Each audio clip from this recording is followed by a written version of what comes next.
சின்னவரே வணக்கம் சின்னவரே. நான் தான் முருட்டூப்பி முத்துவேல் பேசுறேன் சின்னவரே. சின்னவரே உங்களை பத்தி வெளியில எல்லாம் பேசிக்கிறாங்க சின்னவரே.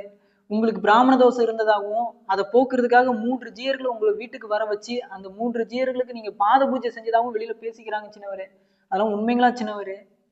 சின்னவரே, சனாதானத்தை ஒழிப்போன்னு சொல்லி இந்தியாவையே அலற விட்ட நீங்க உங்க வீட்டுக்குள்ள 3 ஜீயர்களுடைய காலை கழுவிருக்கீங்கன்னு நினைக்கும் போது மனசு ரொம்ப கஷ்டமா இருக்கு சின்னவரே. ரொம்ப கஷ்டமா இருக்கு சின்னவரே. எடப்பாடி பழனிசாமி சசிகலாவுடைய காலில் விழுந்ததுக்கு பாதம் தாங்கி பழனிசாமின்னு பேசுனீங்க.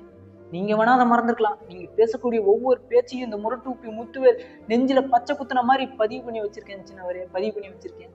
சசிகலா காலில் விழுந்ததுக்கே பாதம் தாங்கி பழனிசாமின்னு சொன்னாரே உங்க உதயநிதி, உங்க சின்னவரே. இன்னைக்கு 3 ஜீயர்களுடைய காலை கழுவி இருக்காரு. பாதம் கழுவி உதயநிதி அப்படின்னு சொல்லலாமான்னு வெளியில கழுவி கழுவி ஊத்துறாங்க சின்னவரே.